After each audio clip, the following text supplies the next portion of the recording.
अवघ्या 5 महिन्यात मंदिराचं काम पूर्ण झालेलं आहे आणि कौतुक आहे प्रशासनाचं. 1.5 वर्षाचे काम होतं. आता तुम्ही पाहणी केली, दर्शनही झालेच असेल, पूजाही केली. मला अतिशय समाधान आहे. भीमाशंकर ज्योतिर्लिंग ज्याला संपूर्ण देशामध्ये मोठी मान्यता आहे, त्या ठिकाणी या ज्योतिर्लिंगाचं संपूर्ण काम आपण सुरू केलं होतं, ज्याच्यामध्ये मूळ मंदिर जे आहे त्या मंदिराचा सभामंडप, त्याचा जीर्णोद्धार आहे आणि परिसर विकास देखील आहे.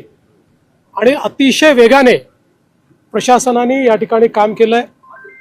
जिल्हाधिकारी असतील, PWDचे आमचे अधिकारी असतील, इथले सगळे जिल्हा प्रशासनातले अधिकारी असतील, या सगळ्यांचं मी मनापासून अभिनंदन करतो की अतिशय चांगल्या प्रतीचं काम, अतिशय वेगाने काम त्यांनी या ठिकाणी केलंय. आणि आता जो परिसर विकास होणार आहे त्याच्यामध्ये अतिशय सुंदर अशा प्रकारे इथलं संपूर्ण परिवर्तन होणार आहे.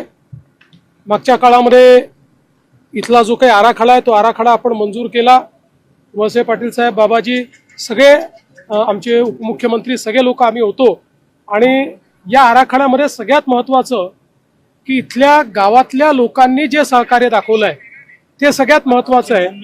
जवळपास 150 घरं जी आहेत ती सगळी शिफ्ट होत आहेत आणि आम्ही पण हा चंग बांधलेला आहे की त्यांना अतिशय सुंदर अशा प्रकारचं बाजूलाच आम्ही जागा देतो, तिथे गाव तयार करतो. लोक जसं भीमाशंकरचं दर्शन करण्याकरता येतील तसंच त्या गावामध्ये देखील दर्शन करायला जातील अशा प्रकारची गावामध्ये व्यवस्था आपण करतो. त्या गावाची अर्थव्यवस्था पूर्ण बदलतो. त्या ठिकाणी सुंदर अशा प्रकारची ही व्यवस्था झाल्यामुळे एकूणच जागा देखील जास्त मिळणार आहे. आणि इतरही ज्या गोष्टी या ठिकाणी होत आहेत त्या सगळ्या गोष्टींमुळे मला असं वाटतं की पुढच्या काळामध्ये इथे येणाऱ्या भाविकांची संख्या 5 ते 10 पटीने वाढेल. कारण लोकांना येणं सुगम होणार आहे. 2 रस्ते आपण तयार करतोय, जाण्याचा वेगळा, येण्याचा वेगळा, त्यामुळे या ठिकाणी कुठलाही ट्रॅफिक जाम होणार नाही. काही आपण इलेक्ट्रिक वाहनं देखील या ठिकाणी ठेवतो की जे सिनियर सिटीजन्स आहेत त्यांना चालावं लागू नये. दुकानं नीट व्यवस्थित मांडतो आहोत की कोणालाही अडचण येऊ नये आणि दुकानदारांनी अडचण येऊ नये. हा SC स्टँड असेल किंवा बाकी सगळ्या गोष्टी असतील, या सगळ्याचं अतिशय सुव्यवस्थित प्लॅनिंग हे आपण या ठिकाणी केलेलं आहे. आणि मला आनंद आहे, आज ही सगळे जो भाग आहे हा मी स्वतः बघितला आणि जे काम चाललंय ते बघितलं. मी अतिशय समाधानी आहे. मला विश्वास आहे रेकॉर्ड स्पीडमध्ये पुढच्या वर्षी कुंभ सुरू होण्याच्या आधी यातलं 90% काम आपण पूर्ण केलेलं असं. महाकालच्या धर्तीवर इथला कॉरिडॉर होईल का? नाही, हा अजून वेगळ्या पद्धतीचा होतोय. महाकाल हे एक आपल्याला माहिती आहे की उज्जैन गाव आहे, एक मोठं शहर आहे.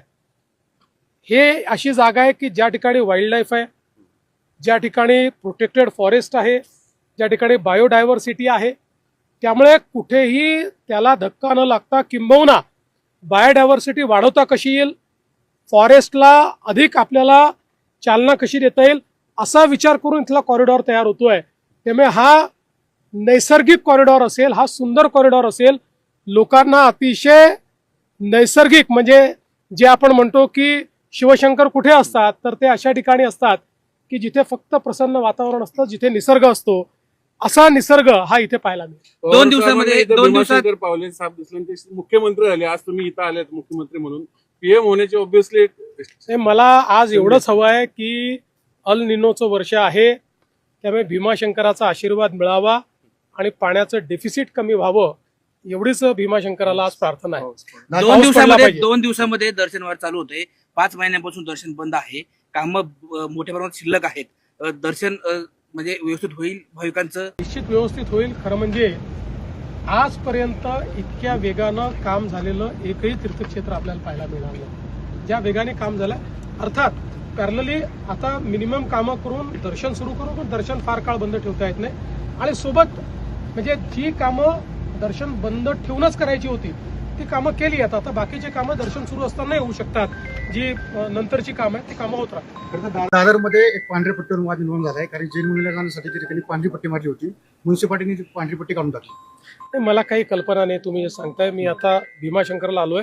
इथल्या संदर्भात काही प्रश्न असतील तर मी निश्चित त्याची उत्तर देईल. आता माझं काय गेले 4-5 तास मी टीव्ही बघितलेला नाही, मला कोणी ब्रीफही केले नाही, त्यामुळे मला काही कल्पना नाही. काही राऊतांनी नेहमीप्रमाणे